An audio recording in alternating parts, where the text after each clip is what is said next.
Okay, so to finish off today, I'm going to talk about a paper that myself and colleagues put together over the last 18 months, I suppose, 2 years maybe, for a annual reviews journal. So annual reviews kind of put out reviews on different aspects of the particular topic of that journal. So in this case, developmental psychology. And we were asked to put together a review paper on use of population level administrative data in developmental science, which has now been published. So you can get to it by that link there at Annual Reviews of Developmental Psychology. I think it comes out in December, is actually part of it, the issue that comes out, but it's available now. So it's myself and Steph at Compass, as well as Sina, who's in Denmark, and Leah, who's in Michigan. And we were approached, I think, because we have worked a lot in this area. And certainly myself, when I first was made aware of the IDI, my first thought was, this is going to be great for cohort analysis, because you can put a cohort together and follow people over time. And I'll get to some of the advantages shortly. In fact, I think one of the pre-IDI Compass Colloquium we had, I put together a presentation which I showed what you could do if you just take health data itself and create a cohort from that, and show that even within health data, you could have a cohort and look at interesting trends and interesting risk factors and predictive factors just from health data. That's, for me, what the IDI has allowed, amongst many other things. So what the paper goes into, and what I'm going to talk about here, is that I think linked administrative data, such as the IDI, but exist elsewhere in the world, mostly Western countries, as I'll get on to towards the end, have a number of advantages for developmental research. And we make the point that advances in understanding human development have been facilitated in at least 5 areas. And I'll go into these. I'll have 2 slides on each of these, one an international example and one a New Zealand example. Understanding small or difficult to study populations because you've got such big numbers, so you can study them. Evaluating intergenerational and family influences, because in many cases is able to get an intergenerational link or a family link there just with the structure of the data or some of the data that are in there. Estimating causal effects through natural experiments, so where one part of the country got something, another part of the country didn't get something. And then because you know what part of the country people lived in, you can look at their outcomes thereafter. And foreshadowing, I think it might be interesting to do that with COVID, for instance, especially the experiences of extended lockdowns in Auckland versus the rest of the country, and also I think time off school that children had. Identifying risks for later problems. So this, so the predictive risk modeling stuff and some of the stuff that's being done now in machine learning. I think, what am I going to say here? I think the administrative data has been good for, but for various reasons is not necessarily perfect for, but then nothing is. And also assessing the influence of neighborhood environmental factors, because if you know where people live, and you've got some extraneous information about some characteristics of those neighborhoods or environmental factors that affect those neighborhoods, then you can do analyses along those lines. But as we get onto in the paper, there are limitations of these data, and care is needed regarding ethics and governance, which I'll touch on, and I've touched on in sort of lots of different things that I'm involved with. Okay, so this is a figure from the paper, and we really liked it, and we thought to ourselves, they can reject the paper if they like, but if they say one bad thing about this figure, we're going to get really angry, because we thought it was really good. It actually looked a bit different. We had little icons for those different parts, but what I've got here is we've got the life course from preconception, pregnancy, birth, through to different stages of the life course, right up until death, essentially. And what we've done is we've looked at the IDI and the registers in Scandinavia and what they've got in Manitoba and Taiwan, I think, another place, and looked to see what sort of things have they got here in the different areas. Blue for health, green for education, orangey for socioeconomic, pink for address records, grey, shall we call it, for social services, red for criminal justice system, and green for life events.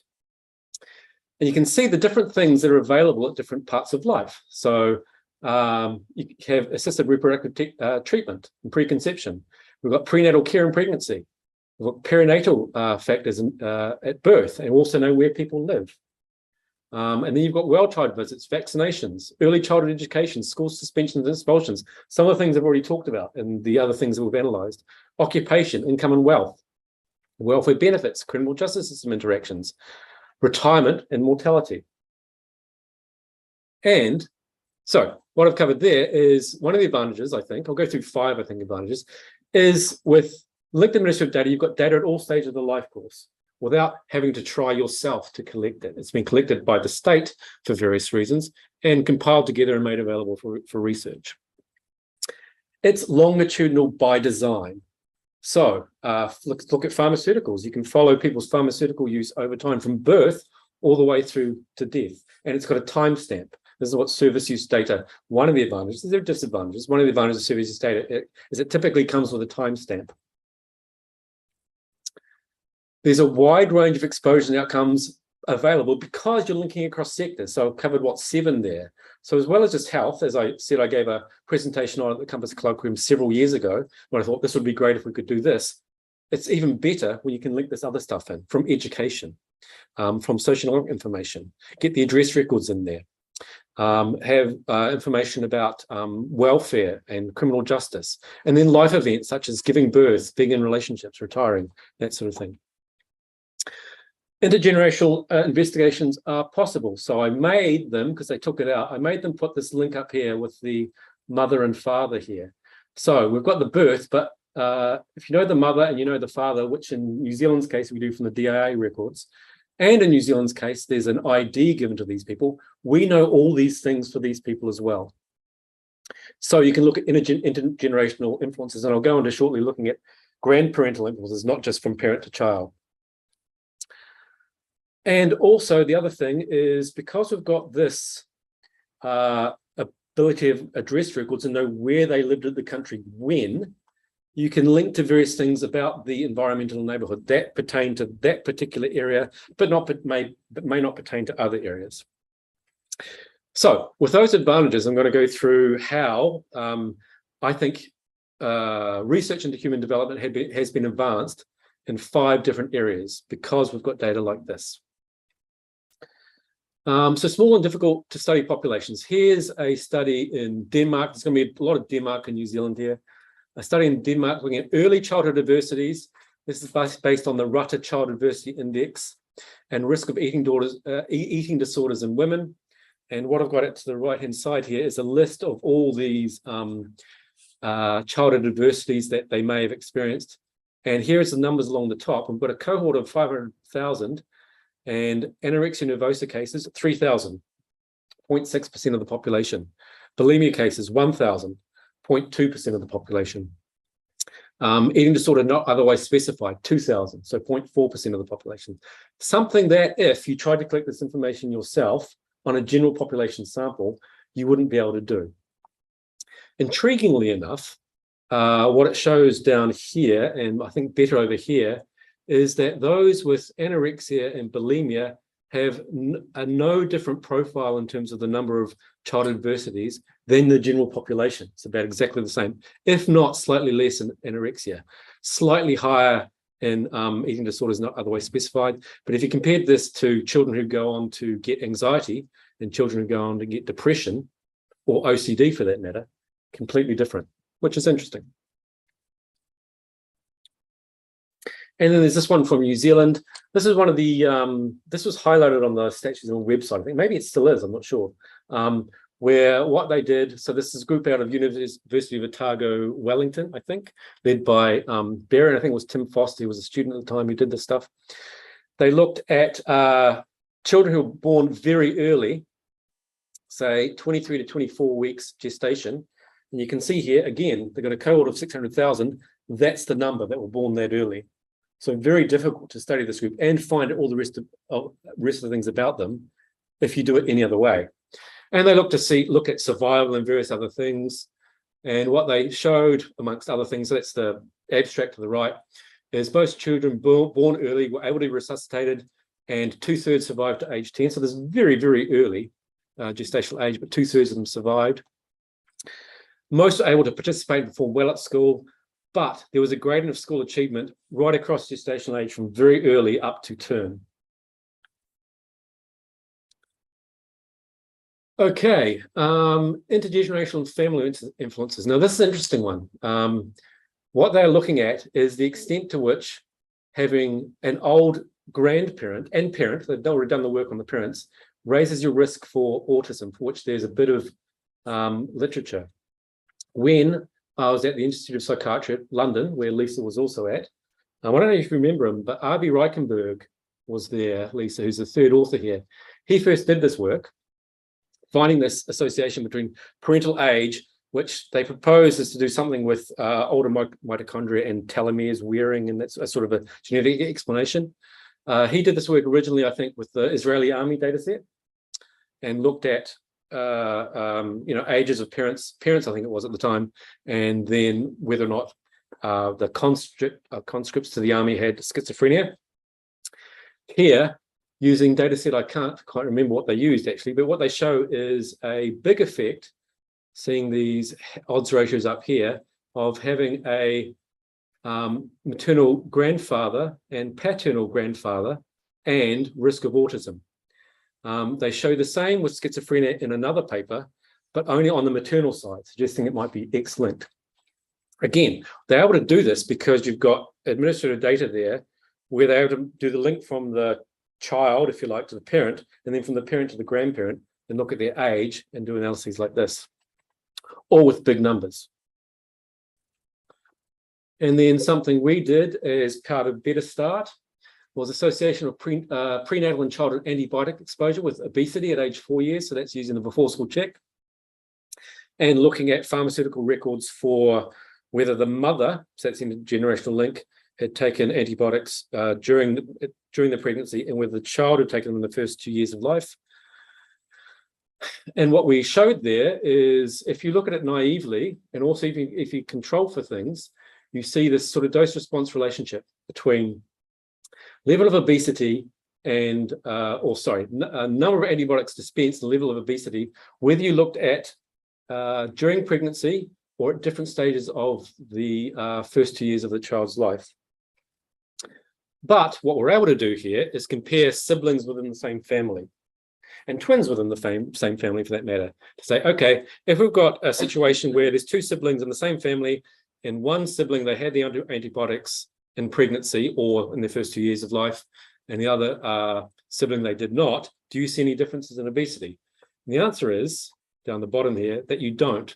Even when you control for all the things that you should do, you still seem to have an association here. But when you compare within families, you do not see this association between antibiotic use and later obesity, suggesting that there's some common factor leading to both high use of antibiotics and becoming obese. And we see a similar thing. We've got, you've got the twins right at the bottom there.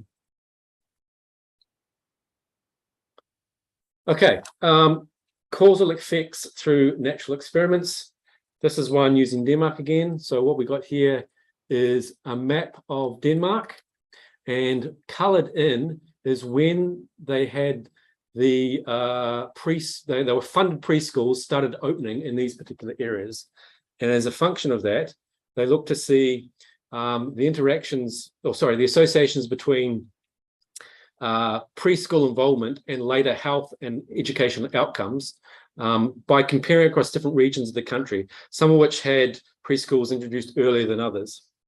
So they say that we study the impact of preschool targeted at children from low-income families over the life cycle.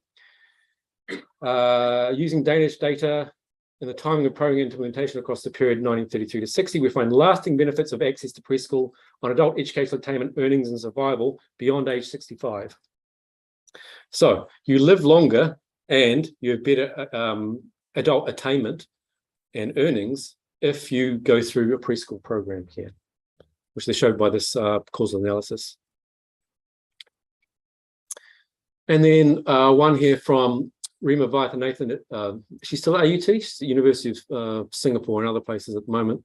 And Moira Wilson also from Ministry of Social Development, looking at the impact of the Family Start Home Visiting Program on outcomes for mothers and children. So this is based on a report, and when they looked at lots of things, I'm just going to show one thing.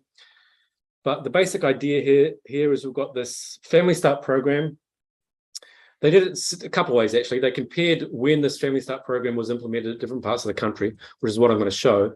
But also they did a propensity score matching between kids who went in the program and kids who didn't, to look at the effect of various things. And what they were able to show is decreases in infant mortality for parents who have gone through this program compared to parents who hadn't or hadn't yet, looking at this causal analysis across different regions of the country. Okay. In terms of identifying risk for later problems, what we've got here is predicting attention deficit hyperactivity disorder by assessment of the Rutter indicators of adversity in infancy. So we're back in Denmark again here. And here we've got all the indicators that they were able to measure and the extent to which children had high scores or low high scores on the overall index, adding these things up. And bottom line here, there's actually the bottom line. You see there's greater rate ratio and risk ratio for children who had lots of adversity indicators having ADHD versus those who did not. So increased risk of ADHD by these indicators. So predicting who is likely to have later issues. And in the New Zealand example, back to Rima again, who's done a little bit of work in this area, not always in New Zealand actually, but this one is looking at injury and mortality amongst children identified as high risk of maltreatment. So they came up with these indicators for high risk of maltreatment, which are listed there, and the percentage of children who are in the top 10% who have these. They identified a 10% group and a 20% group at higher risk, and they showed far higher risk of various things based on the risk assessment of these things in terms, including infant mortality, unintentional injury deaths, inflicted injury deaths, and some unexplained infancy deaths. Okay, back to Denmark again. And what we've got here is a map of Denmark and the extent to which there is green cover. So normalized diversity vegetation index is what the NDVI stands for. So whether or not you're surrounded by lots of green space, if you like, and risk of psychiatric disorder. And what they've got here is deciles of this normalized difference vegetation index from 1 to 10, using 10 as a reference. And you see the least green space that you're surrounded by, the more likely you are to have an adult psychiatric disorder. Okay, and it didn't matter whether you were in rural, provincial town, provincial city, capital suburb, or capital centre. You see that difference there. And Jeffrey Donovan and others at Massey here, I think Jeffrey Donovan's moved back to wherever he came from, but he did a lot of work with Jerome Dowles here at Massey on various things, using this on the same thing as they had done in Denmark. So this normalized difference vegetation index. So again, what you've got here is you've got the IDI, you know, where people have lived, you know where they've moved throughout their childhood, and you know the vegetation cover for those areas. And he was able to, or he and they were able to look at the extent to which children were exposed to green space around them and looked at various things.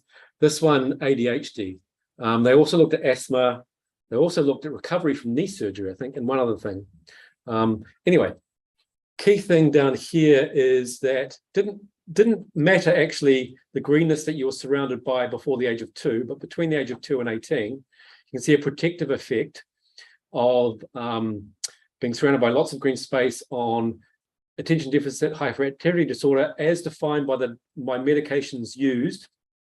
They had 4 different definitions. Had they used it at least once, at least twice, at least 5 times, at least 10 times, but you're seeing the same protective effect there. Okay, that was whirlwind, but that's pretty much the sort of the things that the paper covers. The advantages, we do think that these sorts of data sources can give for understanding of human development. But of course, there are limitations for these type of data for human development and other things. As I've touched on earlier today, Mostly we're dealing with service use data sets. And there's often biases in those who seek services. What I showed before in the Better Start presentation, looking at differences between symptoms essentially of mental health versus have you been to a doctor about mental health? And there's of course biases in who gets arrested and various other things as well. So all those biases are in the data if it's just service use data, which is why I would argue that for some things, and I'm picking on mental health here, for some things I think service use data aren't very good for prevalence, and you have to need a bit of caution in your interpretation, especially between subgroup differences, if there are access differences or biases between those subgroups. Another big thing with administrative data is there's lots of interesting stuff about human development that they just do not measure. So how do you get a measure of loneliness from administrative data? How do you get a measure of the home environment? And various other things. So all the sorts of things that longitudinal studies do. So my background is in the work for the Dunedin study. Maybe 99% of their papers couldn't be done with administrative data because they've gone out to measure things and measure them well, things that are important. Things that are important for human development that you just will not see in administrative data sources. Not to say you can't do things with administrative data sources, but just realize you're not getting the whole story. You're getting part of the story. And then this point, what the state deems important to measure will reflect the dominant culture and what data are valued by government. So we're getting what, in the IDI's case, what the New Zealand government considers to be important to measure data on. They don't measure data directly on happiness, which, I suppose you could do. And so it's necessarily also deficit focused. And another specific example here is this was a point made in a paper by Hamad, which focuses on the intergenerational data. It captures, and we use the Department of Internal Affairs birth records for this. It captures nuclear structures best, but other types of family situations it doesn't capture as well. And that's a function of the structure of the data. To do that well, you really have to go out and collect the information about different family structures. And then I think there are issues that I would like to make, at least I have made before, and I'll make in this forum as well, about ethics and governance. In my view, it's uneven, the ethics and governance around whole population data use, and I'll pick on the IDI specifically here, where depending on where you're from and what you're doing, you may or may not get good ethical governance for the project. Data, I think I will make this point, data is used without informed consent. I think the consent people give for handing or providing this data is often in the context of getting a service where they don't really have much choice. And they certainly didn't give informed consent for me to do the sort of stuff that I've been doing with the data. In the absence of informed consent, I think strong governance is needed, where you need ethics committee that represent the population well, so different groups of the population well, deciding on, is this a good thing to be done? Specifically in terms of human development, I mean, the rights of children need to be considered here. Was it Poliata Taukaa wrote an opinion article about this for the HRC Ethics Journal, I think a couple of years ago, about how the rights of children are being not being taken account of in use of IDI data. Given that they're in there, how do we consider their voice? There have been ways that people have tried to do this overseas, not particularly in relation to administrative data, but just getting children's voice on ethics. I think social license is an ongoing process. That's the idea that the public generally is okay with the use of the data for these things. It's necessarily an ongoing process because the public changes or the public's mind may change as well. So it's something that can be ongoing. One thing that the social license literature suggests is social license is greater when there's transparency. People know what's going on, and people trust who's doing it. And as I'll jump down to shortly, I think actually the wider or the more something like the IDI is used, the greater we get both transparency and trust for these things. There's the big data divide. Those who feature most in the data typically are those who are least able to control how it is used or to be users themselves. And I think, along with the social license issue, that is a case for reconsidering the 5 safes. It does its job for making sure bad things don't happen, mostly, I think, but I think preventing some good things from happening, and some questions that aren't just driven by academics and government people being answered. So communities using something like the IDI, for instance. So there isn't so much that divide in how and who's using the data, at least. And then there's a problem, and I think this is the sort of thing that should be considered by governance and ethics in terms of group harms. So stigmatization and stereotyping, I think there's particularly an issue with predictive risk modeling, especially if they're biased in who gets picked up in data sets, which I think is certainly the case with something like the IDI. And then there's issues of Indigenous data sovereignty. So that is, I mean, there's lots of different things, but I'll summarize it to this: that is the right to govern the collection and use of data from and about Indigenous people by Indigenous people. I think this works best in co-governance models. And the Ngā Tikanga Paiheri model of principles, which is used for the IDI, I think is a step in that direction. Where I think it's actually working slightly better is in Manitoba, where what they do is for projects that use their data source, you need to get ethics approval from whoever is responsible for you. It may be your university or it may be a health board. But also, as well as that, this is where the co-governance comes in, projects in which Indigenous populations are overrepresented require approvals from the First Nations Health and Social Secretariat of Manitoba and the Manitoba Métis Community Research and Ethics Protocol. So this is where I think they've set it up slightly better than they have in New Zealand, although New Zealand is moving towards that direction, I think, certainly in the Ngā Tikanga Paiheri principles, even if it isn't strictly the sort of co-governance approach. Okay, so my final thoughts, and again, these are my thoughts, not anyone else's. I think the great data are great, and you can do some great things with them, and they've made fantastic contributions to understanding human development.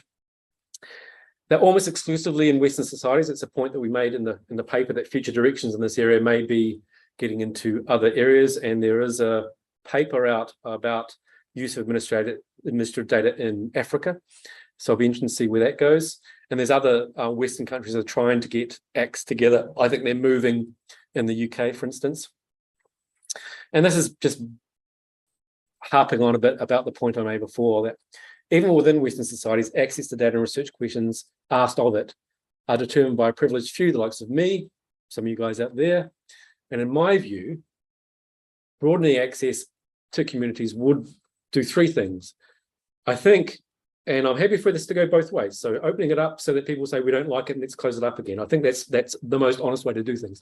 Promote informed debate about the value and the merits of the data, which could mean that people say these data are great and we can do great things about them. Why didn't we know about them earlier? Or it could mean that they say, now that we know about it, we don't actually give the social license to it for it. But at least it's honest, I think. So yeah, provide ongoing feedback about social license. I think also improve governance, where you've got a governance board or ethics board that does represent communities of New Zealand well, would help that too. Also, again, allow for a wider range of questions to be asked of the data, not just ones that I dream up and people in government dream up, but things that are important to communities and their development and the development of their the members of those communities. Anyway, just ended with a rant a bit there, but so I've covered off why I think the data have been and can be used to answer interesting questions about human development. Those are all the papers that I cited throughout the talk. And any questions?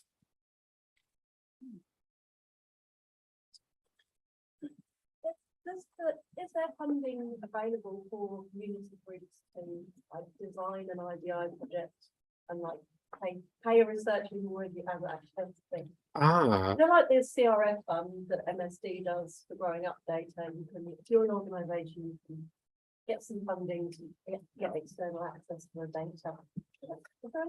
Okay, I'm going to turn that over to the Stats New Zealand people. I had a feeling I saw something along those lines in one of the comms out of Stats New Zealand over the last month, where you could work with analysts, I think is at Stats New Zealand, or an expert elsewhere to do something in the IDI. Caitlin looks like she's nodding.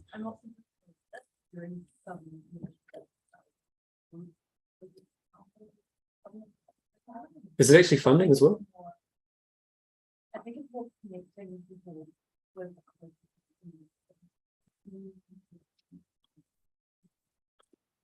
I mean, the other thing to say there, which I didn't mention before, is most of the use of the IDI are really simple ones. That you could probably actually put a visualizer or something over the IDI and a confidentializer probably over the IDI and get some things out in the same way that data info plus, no, what's the other one? No, the nz.stat does, but for a wider range of things within the IDI, which allows wider people to use it without them having to come to a data lab, which would be another approach. Yeah. Finally, I have two questions. First of which is you had a bunch of really interesting examples of payments you've used to find all the non-trivial inside of it. I wonder if you were familiar with examples of the results like this being used for implement policy decisions. No, well, the answer to that question is no. And one of the reasons the answer is no is it's harder for me to find that out.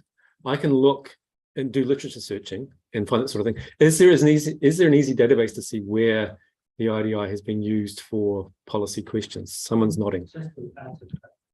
At NZIO actually published a paper on how does IDI affected some of the policy changes here before. So I think we included 2 case studies. Well, in reality, when I talked to people at staff, they collected a wide range of case studies where IDI research actually contributed to a policy change. Yeah. Thank you for doing that paper. My second question. In the last part of the talk, you were talking about the technical effect on government access to IDI, and I wonder if you're familiar with the algorithm charter, algorithm charter, and what you thought. I'm only aware of its existence. I couldn't tell you anything more about it, but it comes up, and I've been involved in a few discussions on the ethics side of things. So no, I'm not familiar with it, but I think these two things must kind of merge together. Well, inform each other at least. I think. So I mean, you can use the IDI without touching algorithms, and you can use the algorithms without touching whole population data. So I think they need to inform each other, and they may not be doing the same thing, but they need to inform each other. Yeah. Hey. I've got a comment about the ethics and governance. I guess there's a bit of give and take, right? Because it depends how far you're willing to go, and there's always a gray area. Because say we talk about the idea, 80% of what was presented today was from the idea, right? If we ask every individual if their data should be in the IDI or not, I say 50% of the people would not agree to that. That would mean we don't have a data set like IDI anymore. That means we're not able to do all the research that we're doing. So that's the question: how far are we going? But I think that's the ethical debate. So there's a balancing up of the risks versus the benefits, and having an assessment of that, having a discussion about that. You're absolutely right that if 50% of the people in the country withdrew their data from the IDI, I think the data loses most of its value, I would say, because they're not going to be a random 50%. So the question is, then it becomes an ethical debate, essentially. Are we okay with having people's data in there who probably don't want it in there because of the value it provides to society? And those are ethical questions, and I think they need to be discussed. I think then it becomes about who are the people who are making those ethical decisions, and making sure that they include representatives of the right people and populations and every man, and that they're not just from one group, one demographic group who are making all the decisions on behalf of everybody. That's the important part, isn't it? Exactly, and especially come back to the big data divide, the people who are represented in the data need to be represented on those committees.